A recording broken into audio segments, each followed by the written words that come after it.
Like all the Yes, sir. studies. Yeah, there's not only work hours, but, and this is off the subject too, but how do you feel about no smoking hours? Smoking in parks, my goodness.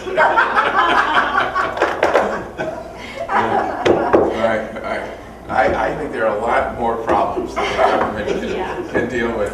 Now, I saw New York City, they have banned smoking in parks. We have it right. You have banned smoking in parks here? Yes. As well, maybe we should. Oh, Hennepin County.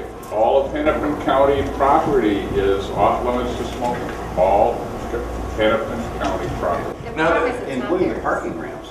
Including, yeah, even if you're smoking in your own car in a parking lot. Yeah. Yeah.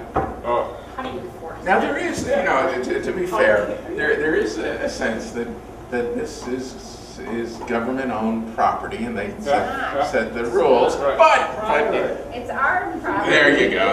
All right, very good. I'll try not to be so fair. All right. One more question. Yes. I'd like to know what this statutory right to an occupation is. Oh, okay. All right. So the Senate Commerce Committee passed a Senate File 0380.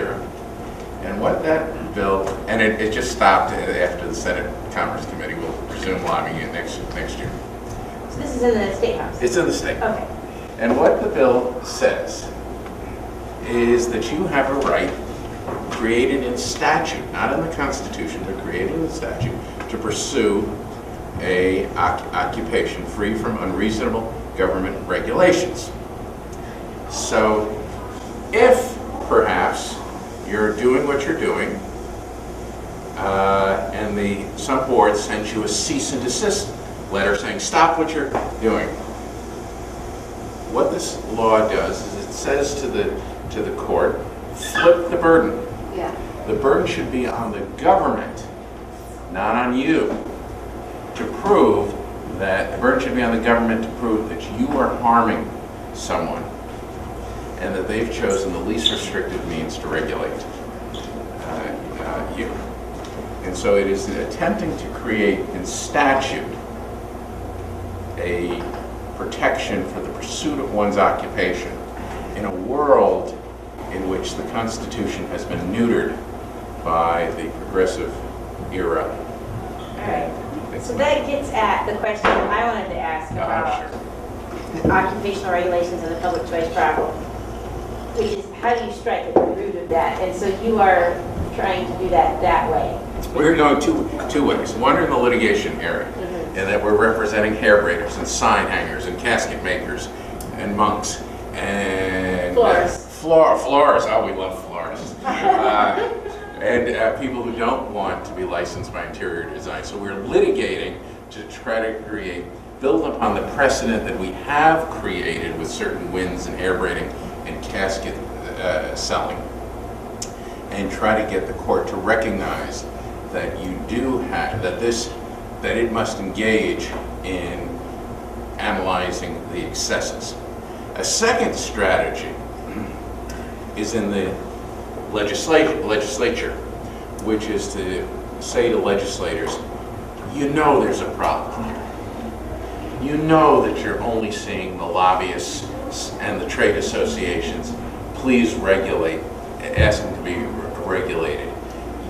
You know that this increases costs, increases unemployment, and isn't a very effective screen. You know all these things, Ms. Legislator. Stop yourself before you do it again. And so we're asking the state legislature to constrain itself, to impose upon itself certain restrictions before it regulates yet another occupation. So you're going to try to push it next session, and I presume you would like publicity for it. It's not something you're trying to do under the radar, right? Not today. Not now. No, yes, it is something that All right. So we have, fortunately, we have the world's leading scholar at the University of Minnesota on occupational regulations, who's very supportive of this. We have a former DFL state representative from Lake Elmo, who is an economist, who has a PhD in economics, who's very supportive of this. And we have a number of legislators in the Senate who get this idea that it is, you're shutting the doors to too many people and raising costs for others. And this is S380? Senate File 0380. It's on the outline. Okay, yeah, okay. Lee, I wish your organization would take on the light rail that's getting crammed down our throats. You don't have a constitutional right to sensible government. This is, the way you might think about this, is there are certain things that are left up to politics. And the majority wins. And that they get their people elected and those people do things. And there are certain things that the Constitution protects the minority, in that the majority can't censor you. The majority can't tell you where to worship. The majority can't tell you about how guns you have, what guns you can and cannot own. All these things are rights of the minority against the wishes of the majority. In our system, you have to play in both camps. You have to be active in the electoral and the legislative process, and we believe you have to play a role in the courts. But there's a lot over on this side. There's a lot. You can sense this. The progressive era is to bring more stuff and subject more stuff to the democratic processes of the bring it in, bring in smoking and light rail, and Regardless of the price and the cost. and the efficacy of it. It's all open to get the dials spinning to make things better. What do you think about cities hiring lobbyists for money in Washington?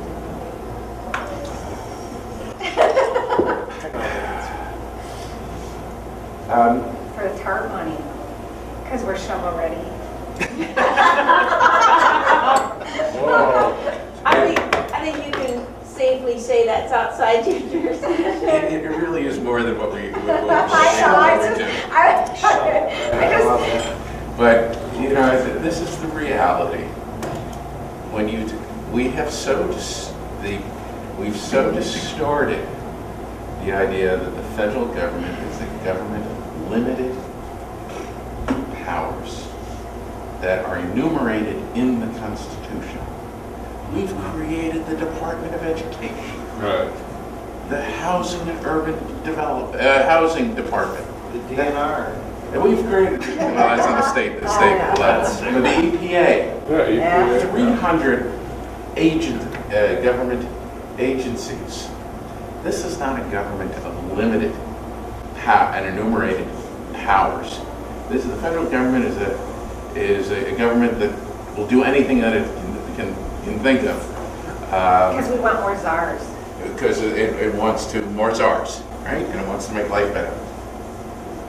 So, in this world, is it rational for municipalities to go lobby? Well, it might be rational to play the game, but it is not the ideal of what the federal government is. So we have our work cut out for us. Yeah.